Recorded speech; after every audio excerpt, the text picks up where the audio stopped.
BRS party నుండి MLC కవితను KCR suspend చేసిన సంగతి తెలిసిందే. గత కొంతకాలంగా పార్టీకి నష్టం కలిగించేలా ఆమె ప్రవర్తిస్తుండటంతో ఈ నిర్ణయం తీసుకున్నారు. దీంతో కవిత నెక్స్ట్ స్టెప్ ఏంటనే దానిపై ఉత్కంఠ నెలకొంది. బీఆర్ఎస్ పార్టీ నుండి సస్పెన్షన్ కు గురైన కవిత కొత్త పార్టీ పెట్టబోతున్నారని తెలుస్తోంది. నేడు నిర్వహించబోయే ప్రెస్ మీట్ లో ఎమ్మెల్సీ పదవికి రాజీనామా చేసే అంశాన్ని కూడా వెల్లడిస్తారని ప్రచారం జరుగుతోంది. ఇప్పటి వరకు పార్టీలోనే కొనసాగుతూ నిరసన గళం వినిపించిన కవిత సస్పెన్షన్ తర్వాత ఏం మాట్లాడబోతున్నారనేది హాట్ టాపిక్ గా మారింది. ఎవరిని టార్గెట్ చేయబోతున్నారు, ఎవరి బండారం బయట పెట్టబోతున్నారు, ఆమె రాజకీయ వ్యూహం ఏమిటి అన్నది చర్చనీయాంశంగా మారింది. ఇదిలా ఉండగా బీఆర్ఎస్ నాయకులు ఒక్కొక్కరుగా స్పందిస్తున్నారు, పార్టీ నిర్ణయాన్ని స్వాగతిస్తున్నారు.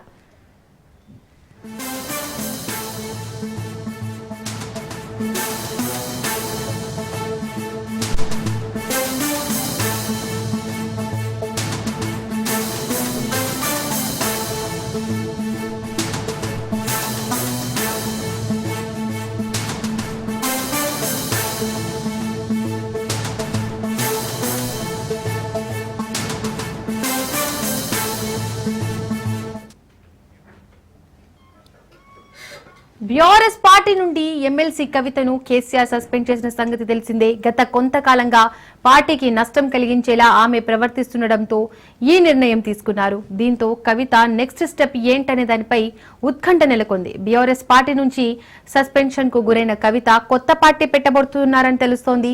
నేడు నిర్వహించబోయే ప్రెస్ మీట్ లో ఎమ్మెల్సీ పదవికి రాజీనామా చేసే అంశాన్ని కూడా వెల్లడిస్తారని ప్రచారం జరుగుతోంది.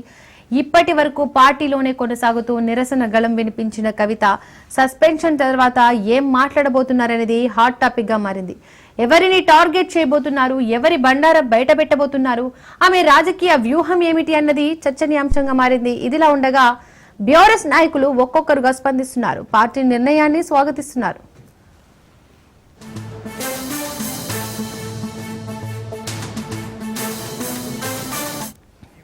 ఇక ఇదే అంశానికి సంబంధించి మోర్ డీటెయిల్స్ మా ప్రతినిధి సైదులు అందిస్తారు. సైదులు, కవితను బీఆర్ఎస్ పార్టీ నుండి సస్పెండ్ చేసిన నేపథ్యంలో ఇప్పుడు కవిత ప్రెస్ మీట్ లో ఏం మాట్లాడబోతోంది అన్న దానిపై మాత్రం ఉత్కంఠ నెలకొంది. దీనికి సంబంధించి డీటెయిల్స్ ఏంటి, కవిత ఏం చెప్పబోతున్నారు, నెక్స్ట్ స్టెప్ ఏంటి? దీపిక, పార్టీ సస్పెన్షన్ తర్వాత ఆమె ఈ రోజు మీడియా ముందుకి కాసేపట్లో రాబోతుంది. ఎగ్జాక్ట్లీ 12 గంటలకి ఎమ్మెల్సీ కవిత మీడియా సమావేశం నిర్వహించనున్నారు. అయితే ఈ యొక్క మీడియా సమావేశంలో ఎమ్మెల్సీ కవిత ఏం మాట్లాడబోతున్నారు, ఏం చెప్పబోతుంది, ఆ ప్రకటన ఏ విధంగా ఉండబోతుంది అనేది కొంత ఉత్కంఠ, ఆసక్తి కూడా. ఎందుకంటే ఎమ్మెల్సీ పదవికి కూడా ఆమె రాజీనామా చేసేందుకు సిద్ధంగా ఉన్నట్లు మనకైతే సమాచారం అందుతుంది. దాంతో పాటుగా పార్టీ ప్రకటన ముందు అంటే మీడియా సమావేశంలో చెప్పిన తర్వాత పార్టీ ఎప్పుడు పెడుతుంది, ఎలా పెడుతుంది, బహిరంగ సభ ద్వారా పార్టీ అనౌన్స్ చేస్తుందా లేదంటే మీడియా సమావేశంలోనే పార్టీ పేరు అనౌన్స్ చేస్తుందా అనేది మనకి మరి కాసేపట్లో తెలిసే అవకాశం అయితే ఉంది. అయితే ఇప్పుడు మీడియా సమావేశంలో ఆమె 12 గంటలకి మీడియా ముందుకు రాగానే వస్తూనే ఆమె తమ రాజీనామా లేఖను అంటే మండలి చైర్మన్ కి రాజీనామా చేస్తూ స్పీకర్ అంటే మండలి చైర్మన్ ఫార్మాట్ లో రాజీనామా చేస్తూ ఆమె ఆ లేఖను మీడియా ముందుకు తీసుకొని మీడియా ముందే ఆమె నేను ఎమ్మెల్సీ పదవికి రాజీనామా చేస్తున్నానని ఆమె చెప్పే అవకాశాలు ఎక్కువగా ఉన్నట్లు తెలుస్తుంది. ఎందుకంటే ఆమె మండలి ఫార్మాట్ లో రాజీనామా చేసిన తర్వాత ఎమ్మెల్సీ పదవికి ఆమె అక్కడికి వెళ్లకుండా ఆమె మండలి చైర్మన్ కి మెయిల్ ద్వారా లేదంటే వాళ్ళ యొక్క జాగృతికి చెందినటువంటి నాయకుల ద్వారా పంపించే అవకాశం ఉన్నట్లు కూడా తెలుస్తుంది. దాని తర్వాత ఇక మీడియాతో ఆమె మాట్లాడతారు. మొదటగా మాత్రం నేను పార్టీ సస్పెన్షన్ తర్వాత నేను నా ఎమ్మెల్సీ పదవికి రాజీనామా చేస్తున్నాను అని ఆమె ముందు అదే చెప్పబోతుంది. దాని తర్వాత ఇక వెంటనే ఆమె ఇక అనేక అంశాలు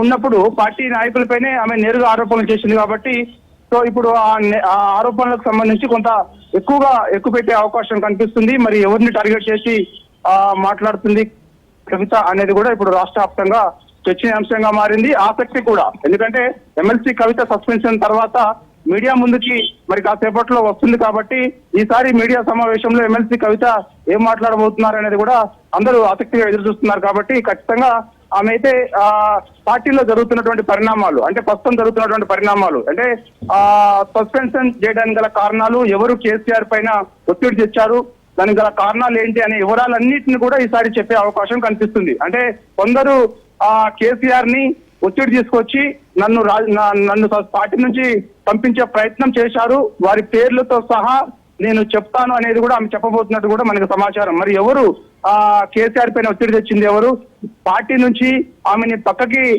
తప్పించాలని, పార్టీ నుంచి వెళ్ళిపోయేలా చేయాలని చెప్పేసి కుట్ర చేసింది ఎవరు, మరి ఏంటి, కేసీఆర్ మరి అంత ఈజీగా వారు చెప్పిన మాటలకి లొంగి ఆమెను సస్పెండ్ చేశారా, ఇవన్నీ కూడా మనకి ఇప్పుడు చర్చకు వచ్చే అంశాలు. కాబట్టి ఖచ్చితంగా ఈ అంశాలన్నింటినీ కూడా ఆమె చెప్తారని చెప్పేసి కూడా మనకి జాగృతి కార్యకర్తల ద్వారా విశ్వసనీయ సమాచారం మాత్రమే. కాకపోతే ఇప్పుడు ఆ సస్పెన్షన్ కి సంబంధించి ఆల్రెడీ సస్పెండ్ అయింది కాబట్టి సో ఇప్పుడు దానిపైన పెద్దగా మాట్లాడినప్పటికీ కూడా దానికి గల కారణాలు మాత్రమే ఆమె చెప్పే అవకాశం ఉంది. దాని తర్వాత ఇక పార్టీలో ఇంకా అంతర్గతంగా గతంలో జరిగిన అంశాలు కూడా ఆమె ఈసారి మీడియా ముందు ప్రస్తావించే అవకాశం కూడా చాలా స్పష్టంగా కనిపిస్తుంది. ఎందుకంటే గతంలో కొన్ని అంశాలు నేను చెప్పలేకపోతున్నాను, కొన్ని మాత్రమే మీడియా ముందుకు తీసుకొస్తున్నాను అని చెప్పేసి అనేక సార్లు ఆమె మీడియా ముందు చెప్పేది. సో ఇప్పుడు ఆ అంశాలన్నింటినీ కూడా మీడియా ముందు చెప్పే అవకాశం ఉంది. మరి పార్టీలో అంతర్గతంగా ఇంకేం జరుగుతుంది ఏంటి అనేది కూడా ఆమె చెప్పే అవకాశం చాలా స్పష్టంగా కనిపిస్తుంది.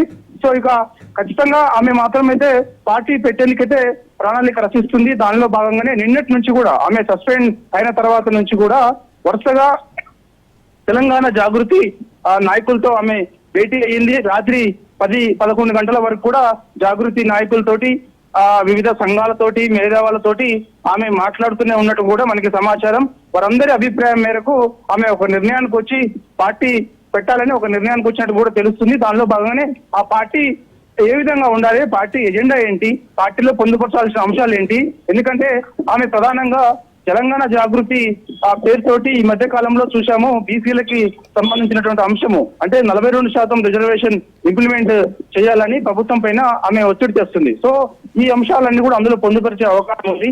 అడుగు బలహీన వర్గాలకు దగ్గర అయ్యేలా ఒక పార్టీ పెట్టాలని ఆమె నిర్ణయానికి వచ్చినట్టు కూడా తెలుస్తుంది. అంటే బీసీలు కానీ, ఎస్సీలు కానీ, ఎస్టీలు కానీ, మైనార్టీలు కానీ, అదేవిధంగా ట్రైబల్స్ ఇదంతా కూడా ఖచ్చితంగా ఆమె పార్టీలో ప్రాధాన్యత ఇచ్చేలాగా, వాళ్ళందరికీ కూడా పార్టీలో ప్రాధాన్యత ఇచ్చేలాగా ఒక కార్యాచరణ ఆమె సిద్ధం చేసుకొని వారందరినీ కూడా ఆకర్షించేలాగా పార్టీ పెట్టబోతున్నట్టు కూడా మనకైతే సమాచారం. అది కూడా మరి కాసేపట్లో ఆమె అధికారిక ప్రకటన కూడా చేస్తుంది. అయితే పార్టీ ఏ విధంగా ఉండాలి ఏంటి అనే దానిపైన కూడా స్పష్టత ఇచ్చే అవకాశం కనిపిస్తుంది. అంటే పార్టీ ఏ విధంగా ఉండాలనేది అంటే ముఖ్యంగా ఎవరికి, అంటే ఇప్పుడు పార్టీ నేను పెడుతున్నానంటే దానికి కారణం ఎందుకు పెట్టాల్సి వచ్చింది ఏంటి అనే వివరాలన్నిటి కూడా ఆమె చెప్పే అవకాశం అయితే చాలా స్పష్టంగా కనిపిస్తుంది.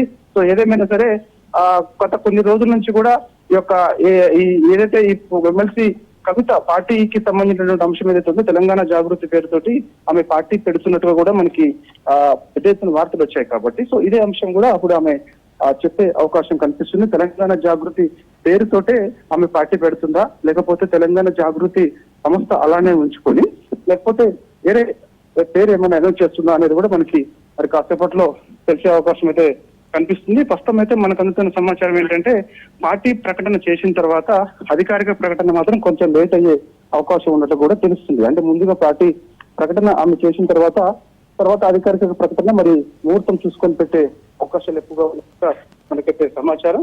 కాబట్టి సో ఖచ్చితంగా మరి కాసేపట్లో ఎమ్మెల్సీ కవిత మాత్రం ఇండియా ముందు మాత్రం కొన్ని అనేక అంశాలు చెప్పే అవకాశం కూడా జాగృతి కార్యకర్తల ద్వారా మనకి సమాచారం అయితే అందుతుంది. దాని తర్వాత ఇక మీడియా సమావేశం ముగిసిన తర్వాత ఆమె వెంటనే గన్ పార్క్ వద్దకు వెళ్తారని చెప్పేసి కూడా చెప్తున్నారు. చూడాలి మరి గన్ పార్క్ వద్దకు వెళ్తుందా లేకపోతే మిగిలిన కొందరు తెలంగాణ జాగృతి నాయకులతో వెంటనే భేటీ అవుతుందా ఏంటనేది కూడా తెలియదు. మనకు అందుతున్న సమాచారం ఏంటంటే మాత్రం ఖచ్చితంగా ఎమ్మెల్సీ కవిత మీడియా సమావేశం తర్వాత ఆమె గన్ పార్క్ వద్దకు వెళ్తారు. గన్ పార్క్ వద్ద అక్కడ అమరవీరుల స్థూపానికి నివాళులు అర్పిస్తారు. నివాళులు అర్పించిన తర్వాత తిరిగి ఆమె ఇంటికి చేరుకొని తెలంగాణలో ఉన్నటువంటి మేధావులతోటి వివిధ పార్టీలకు చెందినటువంటి అసంతృప్తులు ఎవరైతే ఉంటారో వారిని కూడా ఆహ్వానించే అవకాశం ఉన్నట్టు కూడా తెలుస్తుంది. వారందరితో తర్వాత సైదులు ఈ నిర్ణయం వల్ల బీఆర్ఎస్ పార్టీపై రాజకీయంగా ఏమైనా ప్రభావం పడే అవకాశం ఉందా? విశ్లేషకులు ఏం చెప్తున్నారు?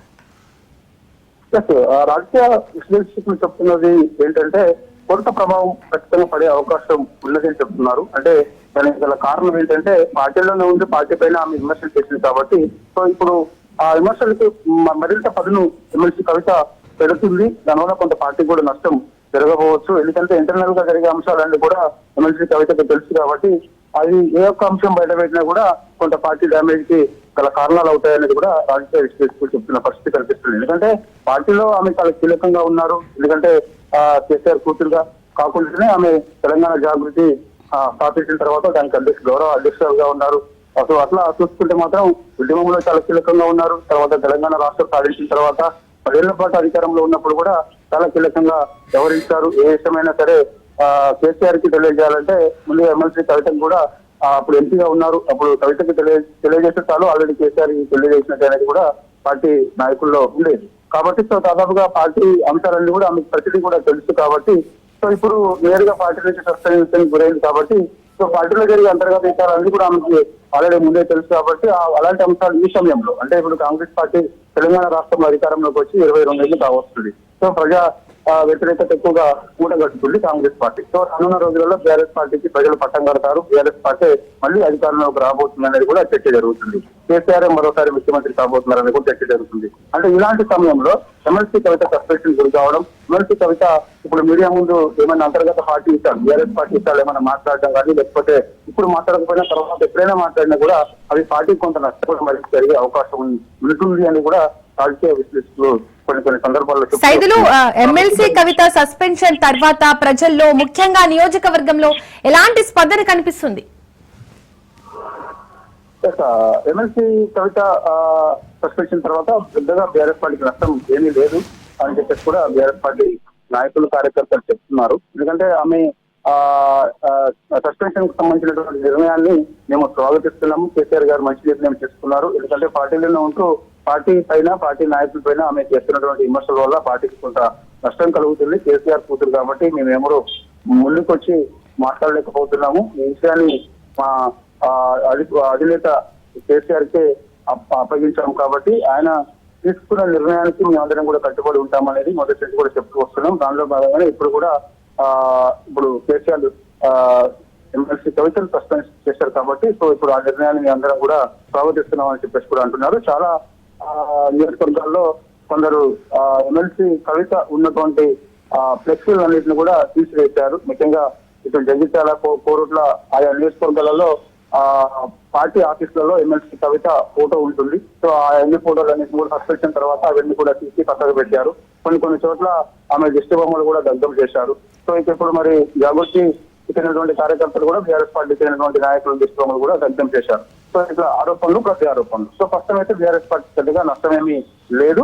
కేసీఆర్ గారు తీసుకున్నటువంటి నిర్ణయం ఏదైతే ఉందో ఆ నిర్ణయాన్ని స్వాగతిస్తున్నామని నిన్న మీడియా సమావేశంలో బీఆర్ఎస్ మాజీ మహిళా ప్రజా ప్రతినిధులు చెప్పారు. అంటే మాజీ మంత్రి సత్యవతి రాథోడ్ మాట్లాడుతూ ఎమ్మెల్సీ కవిత చేస్తున్నటువంటి ఆరోపణల వల్ల పార్టీకి కొంత నష్టం చేకూర్చే అవకాశం ఉంది.